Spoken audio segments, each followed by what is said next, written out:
नमस्कार मित्रांनो, माझ्या यूट्यूब चॅनलमध्ये तुमचं स्वागत असा. सध्या आता IPL चालू तर आता IPL थोड्या दिवसांनी संपतला आणि लगेचच 12 जूनपासून फुटबॉलचो महासंग्राम म्हणजे FIFA वर्ल्ड कप 2026 सुरू होतलो.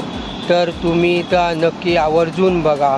तर 12 तारखेक जो गट क्रमांक जो ना ए असा ग्रुप ए, तर त्याच्यामधून सकाळी 7:30 वाजता दक्षिण कोरिया विरुद्ध झेक रिपब्लिक आणि रात्री 12:30 वाजता मेक्सिको विरुद्ध दक्षिण आफ्रिका अशी 2 मॅचा 12 जूनला असत. तर तुम्ही ती नक्की बघा. तुमका ह्यो व्हिडिओ जर आवडलो असत तर लाईक, सबस्क्राईब आणि शेअर करा. धन्यवाद.